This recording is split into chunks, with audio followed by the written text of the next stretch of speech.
नमस्कार, मैं प्रवीण कुमार आप सभी का बहुत बहुत स्वागत करता हूं। कैसे हैं आप लोग। इस वीडियो में हम लोग एक्सरसाइज 10.1 के क्वेश्चंस को सॉल्व करने वाले हैं। लेकिन इसके क्वेश्चंस को सॉल्व करने से पहले हम लोग एक्सरसाइज 10.1 में जितने भी बेसिक का ज़रूरत है उन सारे बेसिक को समझेंगे, फिर इसके क्वेश्चंस को सॉल्व करेंगे। ठीक है, देखिए सबसे पहले आता है कि फिजिकल क्वांटिटीज़ क्या होता है। वैसा क्वांटिटीज़ जिसको हम लोग मेज़र कर सकते हैं उसको हम लोग फिजिकल क्वांटिटीज़ बोलते हैं। जैसे कि स्पीड, वेलोसिटी, मास, लेंथ, ये सब चीज़ को आप लोग मेज़र कर सकते हो ना, तो इसको हम लोग फिजिकल क्वांटिटीज़ बोलते हैं। लेकिन अगर जिसको मेज़र नहीं कर सकते हैं, जैसे कि इमोशन हो गया, फीलिंग हो गया, आप लोग किसी के इमोशन को कैसे मेज़र कर सकते हो, किसी की फीलिंग को कैसे मेज़र कर सकते हो, तो ये सब फिजिकल क्वांटिटीज़ नहीं है। लेकिन जितने भी क्वांटिटीज़ है जिसको हम लोग मेज़र कर सकते हैं उसको फिजिकल क्वांटिटीज़ बोलते हैं। अब फिजिकल क्वांटिटीज़ को 2 टाइप्स में डिवाइड किया गया है, स्केलर क्वांटिटीज़ और वेक्टर क्वांटिटीज़। देखिए स्केलर क्वांटिटीज़ के पास केवल मैग्नीट्यूड होता है, स्केलर क्वांटिटीज़ के पास केवल मैग्नीट्यूड होता है, जबकि वेक्टर क्वांटिटीज़ के पास मैग्नीट्यूड एंड डायरेक्शन दोनों होता है। ठीक है, देखिए बहुत आसान है, बहुत आसान लैंग्वेज में आप लोगों को समझाएंगे, टेंशन बिल्कुल मत लीजिएगा। देखिए यहाँ पे मैंने एक टेबल बनाया है और आप लोगों को मैं बताऊंगा कि इसमें से कौन सा स्केलर है और कौन सा वेक्टर है। बस आप लोग इतना याद रखिएगा कि स्केलर के पास केवल मैग्नीट्यूड होता है और वेक्टर के पास मैग्नीट्यूड और डायरेक्शन दोनों होता है।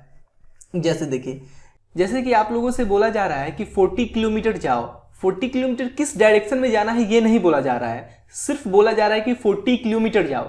40 किलोमीटर ईस्ट में जाना है, वेस्ट में जाना है, या नॉर्थ में जाना है, या साउथ में जाना है, ये नहीं बोला जा रहा है। डायरेक्ट बोला जा रहा है कि 40 किलोमीटर जाओ। तो यहाँ पे सिर्फ मैग्नीट्यूड बताया गया है, डायरेक्शन नहीं बताया गया है। केवल मैग्नीट्यूड बताया जा रहा है कि 40 किलोमीटर जाओ, लेकिन किस डायरेक्शन में जा रहा है ये नहीं बोला जा रहा है। तो वैसा क्वांटिटी जिसके पास केवल मैग्नीट्यूड होता है, डायरेक्शन नहीं होता है, उसको हम लोग स्केलर क्वांटिटी बोलते हैं। ठीक है, जैसे कि देखिए अगर बोला जाए कि 40 किलोमीटर ईस्ट में जाओ, 40 किलोमीटर ईस्ट में जाओ, तब हम लोग बोलेंगे कि ये जो 40 किलोमीटर ईस्ट में जाने के लिए बोला जा रहा है ये एक वेक्टर क्वांटिटी होगा, क्योंकि यहाँ पे डायरेक्शन बताया जा रहा है। 40 किलोमीटर ईस्ट में जाना है, यहाँ पे डायरेक्शन बताया जा रहा है, लेकिन यहाँ पे केवल बोला जा रहा है कि 40 किलोमीटर जाओ, डायरेक्शन नहीं बताया जा रहा है, इसलिए डिस्टेंस जो है ये एक स्केलर क्वांटिटी है। बात समझे कि नहीं। जैसे कि देखिए यहाँ पे एक बंदा खड़ा है, यहाँ पे कोई बंदा खड़ा है। अब इस बंदे को इस पॉइंट पे आना है, इस पॉइंट पे आना है मान लेते हैं। ठीक है, इस पॉइंट पे आना है। अब ये बंदा घूमकर इधर से आरा तिरछा घूमकर यहाँ तक आ गया। यहाँ से यहाँ तक आने के लिए इसने 50 किलोमीटर का डिस्टेंस ट्रैवल किया, 50 किलोमीटर का डिस्टेंस ट्रैवल किया, यानी कि मैग्नीट्यूड अपने लोग को दे दिया गया है। लेकिन ये किस डायरेक्शन में ट्रैवल किया है ये अपने लोग को नहीं पता है। देखिए आरा तिरछा आ रहा है, कोई फिक्स डायरेक्शन नहीं है, ये किस डायरेक्शन में यहाँ तक आया है अपने लोग को पता नहीं है। केवल मैग्नीट्यूड पता है कि ये 50 किलोमीटर ट्रैवल किया है। अब केवल मैग्नीट्यूड पता हो और डायरेक्शन नहीं पता हो, इसलिए डिस्टेंस जो है ये स्केलर क्वांटिटी होता है। ठीक है, लेकिन अगर डिस्प्लेसमेंट का बात करें तो डिस्प्लेसमेंट कैसे निकालते हैं। शॉर्टेस्ट डिस्टेंस, यहाँ से लेकर यहाँ तक का डिस्टेंस जो होगा यही ना डिस्प्लेसमेंट होगा। अब देखिए मान लेते हैं कि यहाँ से यहाँ तक का डिस्टेंस है 20 किलोमीटर, 20 किलोमीटर। अब ये जो है ये डायरेक्शन कौन सा है, साउथ डायरेक्शन है। आप लोग को पता होना चाहिए कि ये ईस्ट होता है, ये वेस्ट होता है, और ये नॉर्थ होता है, ये साउथ होता है। अब ये 20 किलोमीटर का जो डिस्टेंस है ये साउथ डायरेक्शन में ट्रैवल कर रहा है, यही ना डिस्प्लेसमेंट है। ये 20 किलोमीटर का जो डिस्टेंस है ये फिक्स डायरेक्शन है। देखिए यहाँ पे कहीं डायरेक्शन चेंज नहीं हो रहा है, ये फिक्स डायरेक्शन है कि ये साउथ में ही जा रहा है। तो इसका मतलब डिस्प्लेसमेंट के पास मैग्नीट्यूड भी होता है, डायरेक्शन भी होता है। अब जिसके पास मैग्नीट्यूड और डायरेक्शन दोनों हो वो वेक्टर क्वांटिटीज होता है। समझ में आ रहा है कि नहीं। डिस्प्लेसमेंट के पास मैग्नीट्यूड और डायरेक्शन दोनों होता है। जैसे कि एक और एग्जांपल लेते हैं। मान लीजिए यहाँ से कोई बंदा, इसको यहाँ पे ट्रैवल करना है।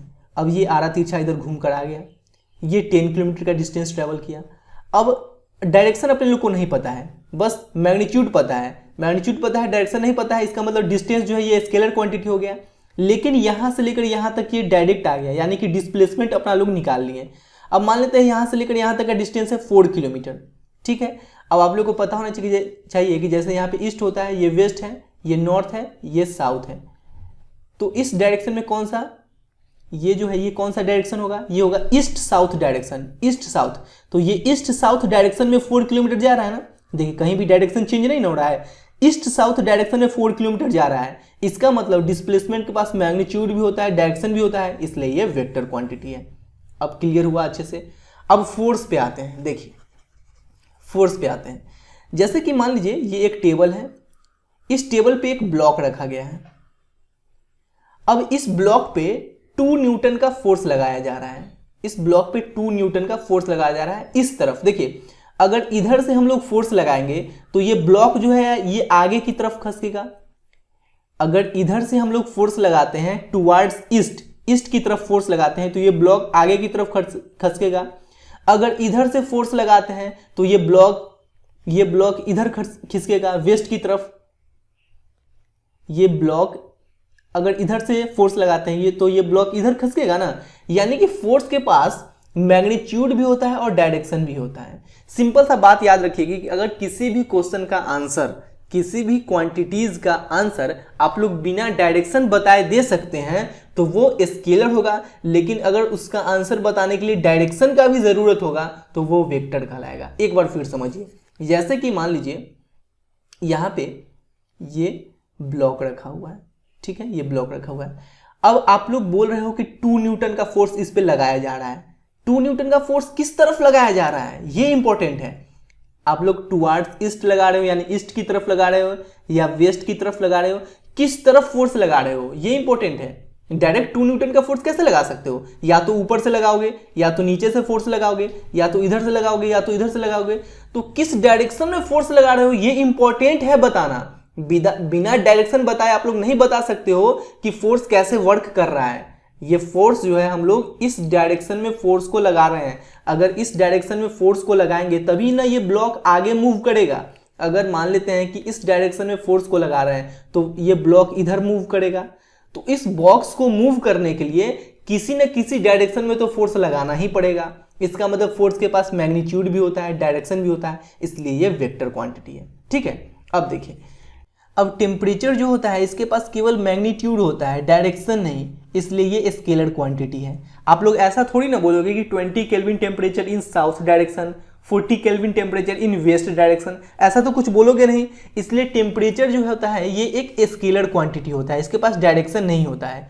लेकिन अगर बोला जाए कि 40 केल्विन टेम्परेचर इंक्रीज कर रहा है या 20 केल्विन टेम्परेचर डिक्रीज कर रहा है, जब इंक्रीज और डिक्रीज वर्ड का यूज किया जाए तब टेम्परेचर के पास मैग्नीट्यूड भी होता है और डायरेक्शन भी बताया जाता है कि वो इंक्रीज कर रहा है या डिक्रीज कर रहा है। तब इस केस में टेम्परेचर वेक्टर क्वांटिटी होगा। ठीक है ना। जैसे कि देखिए हम लोग डिस्टेंस में क्या देखे थे, अगर मान लीजिए आप यहाँ पे खड़े हो और आपको बोला जा रहा है कि 50 किलोमीटर मूव करो। अब किधर 50 किलोमीटर मूव करना ये अपने लोग को नहीं पता है। इधर भी मूव कर सकते हैं, इधर भी मूव कर सकते हैं, इधर भी मूव कर सकते हैं। तो यहाँ पे केवल मैग्नीट्यूड बताया गया है, डायरेक्शन नहीं बताया गया है, इसलिए ये एक स्केलर क्वांटिटी है।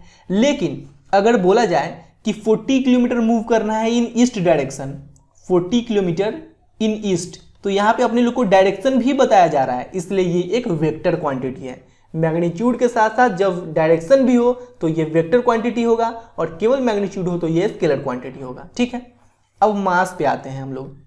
देखिए मास के पास भी केवल मैग्नीट्यूड होता है, डायरेक्शन नहीं होता है, इसलिए ये स्केलर क्वांटिटी है। जैसे कि मान लीजिए आप 4 kg पोटैटो खरीद लिए, 4 kg आलू खरीद लिए हैं। ठीक है, अब आप ये थोड़ी ना बोलिएगा कि 4 kg इन नॉर्थ डायरेक्शन, 4 kg इन साउथ डायरेक्शन। तो मास के पास केवल मैग्नीट्यूड होता है। आपका वेट है मान लीजिए 60 kg, तो आप ये नहीं ना बोलिएगा कि my weight is 60 kg in north direction और साउथ डायरेक्शन में कुछ और वेट हो जाएगा आपका, ये ऐसा थोड़ी ना बोलिएगा आप लोग। तो मास के पास केवल मैग्नीट्यूड होता है, कोई डायरेक्शन नहीं होता है, इसलिए ये स्केलर क्वांटिटी है। अब वेलोसिटी और स्पीड में बहुत सारे बच्चों को कंफ्यूजन होता है, ये समझिएगा। देखिए आप लोग फॉर्मूला पढ़े हैं, speed equal to distance upon time, and velocity का भी फॉर्मूला होता है डिस्प्लेसमेंट अपॉन टाइम होता है। वेलोसिटी जो होता है ये डिस्प्लेसमेंट अपॉन टाइम होता है, डिस्प्लेसमेंट अपॉन टाइम। ठीक है, हालांकि डिस्टेंस और डिस्प्लेसमेंट का तो यूनिट एक ही होता है, मीटर। अब देखिए speed equal to distance upon time, जैसे मान लीजिए 40 किलोमीटर पर आवर ये स्पीड है अपना, किस डायरेक्शन में ये स्पीड है ना ये बिल्कुल नहीं पता अपने लोग को। स्पीड के पास केवल मैग्नीट्यूड होता है कि 40 किलोमीटर पर आवर अपना स्पीड है, डायरेक्शन कुछ नहीं पता, इसलिए ये स्केलर क्वांटिटी है। लेकिन देखिए वेलोसिटी इक्वल टू क्या होता है, डिस्प्लेसमेंट अपॉन टाइम। अब डिस्प्लेसमेंट का तो कोई ना कोई डायरेक्शन होता है ना, अभी जस्ट बताएं कि डिस्प्लेसमेंट का डायरेक्शन होता है। देखिए ध्यान से समझिए, यहाँ पे आप खड़े हो और आपको यहाँ तक आना है। आप लोग ऐसे घूम घूम घूम घूम कर यहाँ तक आ गए। आप लोग आए हो यहाँ पे 20 किलोमीटर पर आवर की स्पीड से। देखिए तो यहाँ तक आने के लिए आप लोग 20 किलोमीटर पर आवर की स्पीड से आ गए हो, 20 किलोमीटर पर आवर की स्पीड से आ गए हो। कोई डायरेक्शन है क्या? स्पीड के पास कोई डायरेक्शन नहीं है, इसलिए ये स्केलर क्वांटिटी है। लेकिन वेलोसिटी क्या है, डिस्प्लेसमेंट अपॉन टाइम। डिस्प्लेसमेंट क्या होगा, यहां से यहां तक, डिस्प्लेसमेंट अपॉन टाइम। अब यहां से यहां तक मान लो आप लोग आ गए हो 10 किलोमीटर पर आवर की स्पीड से, ठीक है, 10 किलोमीटर पर आवर की स्पीड से। लेकिन ये फिक्स डायरेक्शन में आए हो, ये जो है ये फिक्स डायरेक्शन है। कौन सा डायरेक्शन है, ईस्ट साउथ डायरेक्शन। देखिए आप लोग को पता होना चाहिए, जैसे देखिए यहाँ पे ईस्ट है और ये साउथ है, तो ये ईस्ट साउथ डायरेक्शन है ना, ईस्ट साउथ, ये ईस्ट साउथ डायरेक्शन होगा, ईस्ट साउथ। तो अपने लोग को पता है कि वेलोसिटी के पास मैग्नीट्यूड भी है और फिक्स डायरेक्शन है कि हम लोग इसी डायरेक्शन में आ रहे हैं, डायरेक्शन भी है, इसलिए ये एक वेक्टर क्वांटिटी है। लेकिन स्पीड के पास कोई फिक्स डायरेक्शन है ही नहीं, इसलिए ये एक स्केलर क्वांटिटी है। क्लियर है बात, अच्छे से समझ में आया। अब देखिए वर्क डन पे आते हैं। वर्क डन, देखिए वर्क डन के पास केवल मैग्नीट्यूड होता है, कोई डायरेक्शन नहीं होता है, इसलिए ये स्केलर क्वांटिटी। आप लोग ऐसा थोड़ी ना बोलोगे कि मैंने 50 जूल वर्क किया है इन नॉर्थ डायरेक्शन, मैंने 50 जूल वर्क किया है इन साउथ डायरेक्शन, ऐसा तो कुछ बोलोगे नहीं। इसलिए वर्क जो होता है ये एक स्केलर क्वांटिटी होता है। आई होप अच्छे से क्लियर हो गया होगा, ठीक है। अब नेक्स्ट टॉपिक पे चलते हैं। अब नेक्स्ट टॉपिक है, a vector is generally represented by a line segment से ए बी। जैसे कि मान लीजिए यहाँ पे पॉइंट ए है और यहाँ पे पॉइंट बी है, ठीक है। अपने लोग को वेक्टर ए बी को डिनोट करना है, तो कैसे वेक्टर ए बी को डिनोट करेंगे, ए बी लिख लेंगे और उसके ऊपर एक एरो लगा देंगे। ये वेक्टर ए बी को डिनोट कर रहा है, जहाँ पे ए जो है ये इनिशियल पॉइंट है और बी जो है ये टर्मिनल पॉइंट है। ए को हम लोग इनिशियल पॉइंट और बी को टर्मिनल पॉइंट बोलेंगे, ठीक है। अब पोजीशन वेक्टर क्या होता है, देखिए the position vector is used to specify the position of a certain body. The position vector of an object is measured from the origin. देखिए पोजीशन वेक्टर जो होता है ये किसी सर्टेन बॉडी के पोजीशन को बताता है। जैसे कि ये एक्स एक्सिस है, ये वाई एक्सिस है। अब ये ओरिजिन को हम लोग ओ मान लेते हैं, ठीक है। अब यहाँ पे कोई बॉडी पी है, अब इस पॉइंट P के पोजीशन को बताने के लिए हम लोग पोजीशन वेक्टर का यूज करेंगे। पोजीशन वेक्टर हमेशा ओरिजिन से मेजर किया जाता है।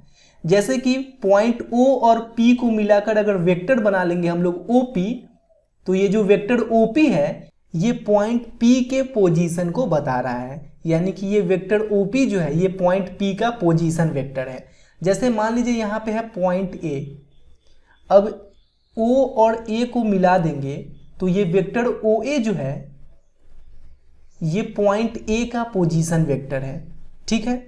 हमेशा याद रखिएगा कि पोजीशन वेक्टर ओरिजिन से ही मेजर किया जाता है। जैसे मान लेते हैं यहाँ पे B है, तो अब पॉइंट B के पोजीशन को बताने के लिए हम लोग OB को मिला दिए और ये जो वेक्टर OB बना ना ये पॉइंट P के पोजीशन को बता रहा है, ये पॉइंट B का पोजीशन वेक्टर है, ठीक है। वेक्टर OB जो है ये पॉइंट B का पोजीशन वेक्टर है। क्लियर है, सिंपल सा बात है कि किसी सर्टेन बॉडी के पोजीशन को बताने के लिए हम लोग पोजीशन वेक्टर का यूज करते हैं, ये हमेशा ओरिजिन से मेजर किया जाता है। क्लियर है। अब चलिए नेक्स्ट टॉपिक पे चलते हैं। अब हम लोग आते हैं टाइप्स ऑफ वेक्टर्स पे। फर्स्ट है zero vector. A vector whose initial and terminal points coincide is called a zero vector। Zero vector को हम लोग नल वेक्टर भी बोलते हैं। इसको हम लोग इस टाइप से डिनोट करते हैं। देखिए initial point and terminal point same होना चाहिए। इसका मतलब क्या है, जैसे कि मान लेते हैं यहाँ पे पॉइंट A है, ठीक है। अब ये पॉइंट इस डायरेक्शन में मूव कर रहा है, फिर इस डायरेक्शन में मूव कर रहा है, फिर इस डायरेक्शन में मूव कर रहा है और फिर इसी पॉइंट पे ये चला गया। यानी कि ये जो वेक्टर AA बना, वेक्टर AA कहने का मतलब इनिशियल पॉइंट भी A है और टर्मिनल पॉइंट भी A है। यानी कि ओवरऑल जो ये वेक्टर होगा ये एक जीरो वेक्टर कहलाएगा, ठीक है। अब हम लोग आते हैं यूनिट वेक्टर पे। अब आता है unit vector. A vector whose magnitude is unity that is 1 unit is called a unit vector. The unit vector in the direction of a given vector A is denoted by A cap. Unit vector को हम लोग A cap से denote करते हैं, ऊपर cap लगा देते हैं। देखिए सिंपल सा बात है, नाम से ही स्पष्ट है कि वैसा वेक्टर जिसका मैग्नीट्यूड 1 यूनिट हो उसको हम लोग यूनिट वेक्टर बोलते हैं। जब एक्सरसाइज 10.2 में जाएंगे तब और अच्छे से समझेंगे कि यूनिट वेक्टर क्या होता है। देखिए यूनिट वेक्टर का फॉर्मूला होता है vector A upon modulus A. Unit vector निकालने का फॉर्मूला होता है वेक्टर ए अपॉन मॉडुलस ए। देखिए कोई वेक्टर यूनिट वेक्टर है या नहीं हम लोग कैसे पहचानेंगे, जैसे कि देखिए यहाँ पे एक यूनिट वेक्टर हम लोग लेते हैं 1/√2i प्लस 1/√2j। अब ये एक यूनिट वेक्टर है, लेकिन आप लोग कैसे पहचानिएगा कि ये एक यूनिट वेक्टर है, इसको भी हम लोग एक्सरसाइज 10.2 में ही सीखेंगे, लेकिन यहाँ पे आप लोग देख लीजिए। देखिए इसका मैग्नीट्यूड हम लोग निकालेंगे, मैग्नीट्यूड यानी कि मॉडुलस निकालेंगे। मैग्नीट्यूड कैसे निकाला जाता है, देखिए रूट अंडर आई का कोफिशिएंट क्या है 1/√2, तो 1/√2 का स्क्वायर करेंगे तो ये आ जाएगा 1/2, प्लस जे का कोफिशिएंट क्या है 1/√2, तो 1/√2 का स्क्वायर करेंगे तो 1/2। ठीक है, अब इस दोनों को ऐड करेंगे तो ये आ जाएगा 1, √1 का वैल्यू होता है 1, यानी कि इस वेक्टर का मैग्नीट्यूड 1 है। अब इस वेक्टर का अगर मैग्नीट्यूड 1 है इसका मतलब ये एक यूनिट वेक्टर है। ठीक है, सिंपल सा बात है कि वैसा वेक्टर जिसका मैग्नीट्यूड 1 यूनिट हो उसको हम लोग यूनिट वेक्टर बोलते हैं। एक्सरसाइज 10.2 में और अच्छे तरीके से समझेंगे। अब है को initial vector. Two or more vectors having the same initial point are called coinitial vector. देखिए जैसे मान लेते हैं यहाँ पे पॉइंट O है, अब इस पॉइंट से एक वेक्टर निकल रहा है जो कि है वेक्टर A, अब इसी पॉइंट से एक वेक्टर निकल रहा है जो कि है वेक्टर B। अब दोनों वेक्टर का इनिशियल पॉइंट सेम है, दोनों वेक्टर सेम पॉइंट से निकल रहा है, यानी कि A और B जो है ये को इनिशियल वेक्टर कहलाएगा। ठीक है, अब है कोलिनियर वेक्टर्स। कोलिनियर वेक्टर्स को हम लोग पैरेलल वेक्टर्स भी बोलते हैं। Two or more vectors are said to be collinear if they are parallel to the same line irrespective of their magnitudes and direction. जैसे कि देखिए ये वेक्टर A है और ये वेक्टर B है। देखिए दोनों पैरेलल वेक्टर्स है, दोनों पैरेलल वेक्टर्स है। अब दोनों का मैग्नीट्यूड एंड डायरेक्शन सेम हो या ना हो इससे कोई मतलब नहीं है। जैसे यहाँ पे मैग्नीट्यूड यानी कि लेंथ भी सेम है और डायरेक्शन भी सेम है। अगर डायरेक्शन सेम नहीं रहता, जैसे कि इस वेक्टर का डायरेक्शन ऐसे है, अब यहाँ पे है वेक्टर B, इसका डायरेक्शन ऐसे है, फिर भी ये दोनों पैरेलल वेक्टर कहलाता। अगर मैग्नीट्यूड और डायरेक्शन दोनों में से कोई सेम नहीं है फिर भी पैरेलल वेक्टर हो सकता है। जैसे देखिए जैसे ये है वेक्टर B, वेक्टर A है ये, इसका मैग्नीट्यूड यहाँ से लेकर यहाँ तक है, लेंथ यहाँ से लेकर यहाँ तक है। अब एक और नीचे वेक्टर हम लोग बना लिए, ये है वेक्टर B, वेक्टर B। देखिए इसका मैग्नीट्यूड तो यहाँ से लेकर यहाँ तक है ना, लेंथ यहाँ से लेकर यहाँ तक है, डायरेक्शन सेम है, ऑपोजिट भी रहता तो कोई बात नहीं है। मैग्नीट्यूड एंड डायरेक्शन मिले या ना मिले, बस दोनों पैरेलल होना चाहिए। अगर दोनों पैरेलल है तो इसको हम लोग कोलिनियर वेक्टर्स बोलेंगे। ठीक है, अब आता है इक्वल वेक्टर्स। देखिए दो वेक्टर इक्वल वेक्टर कहलाएगा जब दोनों का मैग्नीट्यूड और डायरेक्शन सेम हो, यानी कि यहाँ पे देखिए लिखा हुआ ना, two vectors A and B are said to be equal if they have the same magnitude and direction regardless of the position of their initial points and written as vector A equal to vector B। देखिए जैसे कि यहाँ पे हम लोग एक vector draw करते हैं, ये है वेक्टर A। अब यहाँ पे एक वेक्टर हम लोग ड्रॉ करते हैं, ये है वेक्टर B। ठीक है, अब दोनों का मैग्नीट्यूड सेम है और दोनों का डायरेक्शन भी सेम है, इसलिए हम लोग इसको इक्वल वेक्टर बोलेंगे। यहाँ पे हम लोग लिख सकते हैं vector A equal to vector B। अब देखिए ये दोनों पैरेलल वेक्टर भी हो सकता है, दोनों पैरेलल है इसलिए इसको हम लोग कोलिनियर वेक्टर बोल सकते हैं। क्लियर है। अब देखिए अब आता है negative of A vector. Simple सा बात है कि किसी वेक्टर का अगर डायरेक्शन चेंज कर दिया जाए तो वो निगेटिव ऑफ ए वेक्टर कहलाता है। जैसे यहाँ पे है ये है वेक्टर AB। ठीक है, इसका डायरेक्शन ऐसे है। अब इसके डायरेक्शन को अगर चेंज कर दिया जाए, इसके डायरेक्शन को अगर चेंज कर दिया जाए, ये B है ये A है, तो डायरेक्शन चेंज करने से सिर्फ क्या फर्क पड़ेगा कि vector AB equal to minus vector BA, negative sign लग जाएगा। ठीक है, जैसे देखिए अगर यहाँ पे लिखा हुआ है वेक्टर AC, अब इसका डायरेक्शन हम लोग चेंज कर दिए हैं, तो ये क्या हो जाएगा माइनस वेक्टर सी ए। डायरेक्शन चेंज होने से निगेटिव साइन लग जाता है। क्लियर है बात। अब चलिए हम लोग क्वेश्चन सॉल्व करते हैं।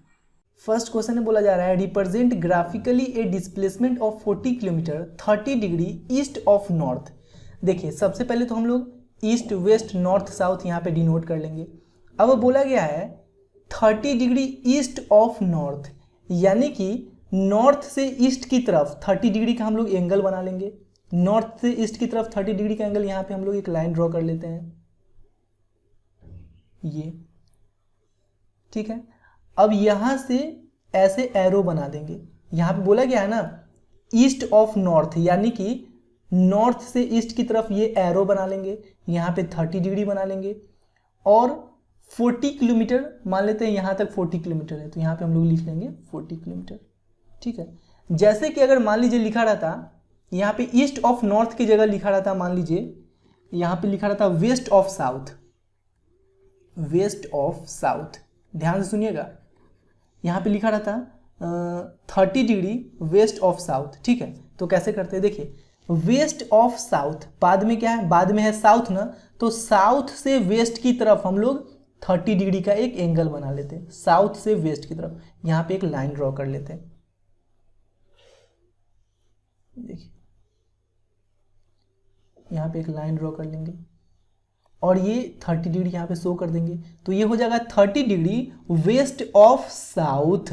बाद में क्या लिखा हुआ है, साउथ लिखा हुआ है ना, तो साउथ वाले लाइन से खींचेंगे, ये एरो ड्रॉ करेंगे, ठीक है। जैसे कि मान लीजिए यहाँ पे लिखा रहता, यहाँ पे क्वेश्चन में क्या लिखा गया था, क्वेश्चन में लिखा गया था ईस्ट ऑफ नॉर्थ ना, अगर मान लीजिए लिखा रहता north of east, north of east, तब हम लोग ईस्ट से, ईस्ट वाले लाइन से, यानी कि इस लाइन से 30 डिग्री का एंगल बनाते नॉर्थ की तरफ, ठीक है, ऐसे करके बनाते। बाद में जो लिखा रहता है ना उसी वाले लाइन से हम लोग एंगल ड्रॉ करते हैं, ठीक है। बात क्लियर है। अब क्वेश्चन नंबर 2 में बोला जा रहा है classify the following measures as scalars and vectors. Simple सा बात है, स्केलर किसको बोलते हैं, जिसके पास केवल मैग्नीट्यूड होता है, कोई डायरेक्शन नहीं होता है, और वेक्टर्स उसको बोलते हैं जिसके पास मैग्नीट्यूड और डायरेक्शन दोनों होता है। अब देखिए 10 kg, इसके पास कोई डायरेक्शन नहीं है, केवल मैग्नीट्यूड है। ऐसा हम लोग थोड़ी ना बोलेंगे कि 10 kg इन नॉर्थ, 10 kg इन साउथ, इसके पास केवल मैग्नीट्यूड है, कोई डायरेक्शन नहीं है, इसलिए ये स्केलर क्वांटिटी है, ठीक है। 2 मीटर्स नॉर्थ वेस्ट, यहाँ पे डायरेक्शन दे दिया गया है नॉर्थ वेस्ट और मैग्नीट्यूड भी है 2 मीटर, इसलिए ये एक वेक्टर क्वांटिटी है। 40 डिग्री, इसके पास केवल मैग्नीट्यूड है, कोई डायरेक्शन नहीं बताया गया, इसलिए ये स्केलर क्वांटिटी है। 40 वाट, इसके पास भी केवल मैग्नीट्यूड है, कोई डायरेक्शन नहीं है, इसलिए ये भी एक स्केलर क्वांटिटी है। अब देखिए 10 टू द पावर -19 कूलम्ब, ये चार्ज है, इसके पास कोई भी डायरेक्शन नहीं है, केवल मैग्नीट्यूड है कि इसका ये है 10 टू द पावर -19 कूलम्ब की सिर्फ मैग्नीट्यूड बताया गया है, कोई डायरेक्शन नहीं है, इसलिए ये एक स्केलर क्वांटिटी है।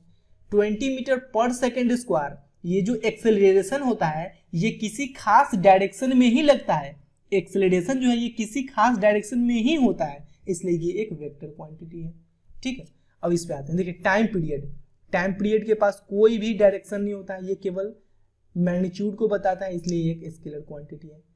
और जस्ट हम लोग शुरू में देखे हैं कि डिस्टेंस भी स्केलर क्वांटिटी है। फोर्स जो है ये वेक्टर क्वांटिटी है, क्यों, क्योंकि आप लोग को शुरू में ही बता रखे हैं कि जैसे ये एक ब्लॉक है, अब इस पर अगर इधर से फोर्स लगाएंगे तो ये ब्लॉक इधर आगे की तरफ खसकेगा, अगर इस पर इधर से फोर्स लगाएंगे तो ये ब्लॉक आगे की तरफ खसकेगा, तो फोर्स किसी न किसी डायरेक्शन में ही लगाया जाता है, इसलिए ये वेक्टर क्वांटिटी है। अब वेलोसिटी के पास मैग्नीट्यूड और डायरेक्शन दोनों होता है, इसलिए ये एक वेक्टर क्वांटिटी है, ठीक है। जैसे देखिए हम लोग बोलते हैं ना कि 2 मीटर पर सेकेंड इन साउथ डायरेक्शन, यानी कि वेलोसिटी के पास डायरेक्शन और मैग्नीट्यूड दोनों होता है, इसलिए ये एक वेक्टर क्वांटिटी है। अब वर्क डन के पास केवल मैग्नीट्यूड होता है, कोई डायरेक्शन नहीं होता है, इसलिए ये एक स्केलर क्वांटिटी है। क्लियर है बात। अब क्वेश्चन नंबर 4 में आते हैं। देखिए बोला जा रहा है in figure 10.6 identify the following vectors coinitial vector. आप लोग को बताया है कि वैसा वेक्टर जिसका इनिशियल पॉइंट सेम हो उसको हम लोग कोइनिशियल वेक्टर बोलते हैं। जैसे देखिए वेक्टर ए और वेक्टर डी दोनों इसी पॉइंट से स्टार्ट हो रहा है, दोनों इसी पॉइंट से स्टार्ट हो रहा है ना, इसलिए vector A and vector D जो है ये कोइनिशियल वेक्टर कहलाएगा। अब आते हैं इक्वल वेक्टर पे।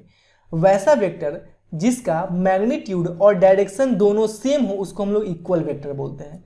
देखिए वेक्टर ए और वेक्टर सी इस दोनों का लेंथ सेम है यानी कि मैग्नीट्यूड सेम है, लेकिन दोनों का डायरेक्शन अलग है। इसका डायरेक्शन ऐसे है और इसका डायरेक्शन ऐसे है, तो ये इक्वल वेक्टर नहीं होगा। लेकिन अगर वेक्टर डी और वेक्टर बी का बात करें तो दोनों का लेंथ यानी कि मैग्नीट्यूड भी सेम है और दोनों का डायरेक्शन भी सेम है। इसका मतलब vector D and vector B जो है ये इक्वल वेक्टर है।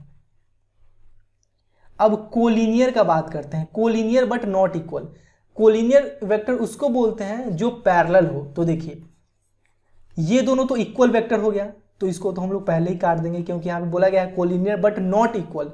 अब ये दोनों वेक्टर देखिए, ये दोनों पैरेलल है ना, दोनों पैरेलल है, डायरेक्शन सेम रहे या नहीं रहे उससे कोई मतलब नहीं है, ये दोनों पैरेलल है, इसका मतलब ये दोनों कोलिनियर वेक्टर है। तो vector A and vector C are collinear vectors. ठीक है, अब क्वेश्चन नंबर 5 में आते हैं। Answer the following as true or false. Vector A and minus vector A are collinear. बिल्कुल कोलिनियर होगा। देखिए इस फिगर को भूल जाइए, अब नया फिगर पे हम लोग काम करेंगे। Vector A and minus vector A, minus लगा दिया है, इसका मतलब क्या है, इसका मतलब डायरेक्शन ऑपोजिट हो गया है। मान लेते हैं कि ये वेक्टर ए है, ठीक है, अब माइनस वेक्टर ए लगा दिया, इसका मतलब इसका डायरेक्शन ऑपोजिट कर दिया। अब डायरेक्शन ऑपोजिट रहा है, इससे हम लोगों को क्या मतलब है, बस ये दोनों पैरेलल होना चाहिए। तो vector A and minus vector A दोनों ये कोलिनियर वेक्टर होगा। क्लियर है। Two collinear vectors are always equal in magnitude, जरूरी नहीं है, ये ट्रू है ये फॉल्स है। देखिए दो कोलिनियर वेक्टर किसको बोलते हैं, जब दोनों पैरेलल हो। दोनों अगर पैरेलल हो तो इसको हम लोग कोलिनियर वेक्टर बोलते हैं। दोनों का मैग्नीट्यूड और डायरेक्शन सेम हो या ना हो इससे अपने लोग को कोई मतलब नहीं है। जैसे देखिए इसका मैग्नीट्यूड यहाँ से यहाँ तक है, यानी कि इसका लेंथ यहाँ से यहाँ तक है, और इसका मैग्नीट्यूड यहाँ से यहाँ तक है। दोनों का मैग्नीट्यूड सेम नहीं ना है, लेकिन दोनों कोलिनियर वेक्टर है क्योंकि दोनों पैरेलल है, तो ये फॉल्स हो जाएगा, ये ट्रू हो जाएगा। अब बोला जा रहा है कि two vectors having same magnitude are collinear, false. देखिए जैसे कि यहाँ पे एक वेक्टर है, यह है वेक्टर ए। अब इसी लेंथ का वेक्टर हम लोग यहाँ पे भी ड्रॉ कर लिए, यह है वेक्टर बी। देखिए दोनों का तो मैग्नीट्यूड सेम है लेकिन दोनों पैरेलल नहीं है, तो कोलिनियर कैसे होगा। तो दो वेक्टर का अगर मैग्नीट्यूड सेम है फिर भी जरूरी नहीं है कि वो कोलिनियर हो, तो ये फॉल्स हो जाएगा। अब क्वेश्चन नंबर 4 में बोला जा रहा है two collinear vectors having the same magnitude are equal. देखिए vector A and vector C ये दोनों कोलिनियर वेक्टर हैं क्योंकि दोनों पैरेलल हैं, ये दोनों कोलिनियर वेक्टर हैं। अब दोनों का लेंथ सेम है, दोनों का लेंथ सेम है, इसका मतलब दोनों का मैग्नीट्यूड भी सेम है, सेम मैग्नीट्यूड है। लेकिन ये दोनों इक्वल वेक्टर नहीं है। क्यों नहीं है इक्वल वेक्टर, क्योंकि दोनों का डायरेक्शन ऑपोजिट है। इक्वल वेक्टर होने के लिए डायरेक्शन भी सेम होना चाहिए। ठीक है, तो अगर दो कोलिनियर वेक्टर जिसका मैग्नीट्यूड अगर सेम है तो जरूरी नहीं है कि वो इक्वल वेक्टर हो, क्योंकि इक्वल वेक्टर होने के लिए डायरेक्शन भी सेम होना चाहिए, तो ये भी फॉल्स हो जाएगा। क्लियर।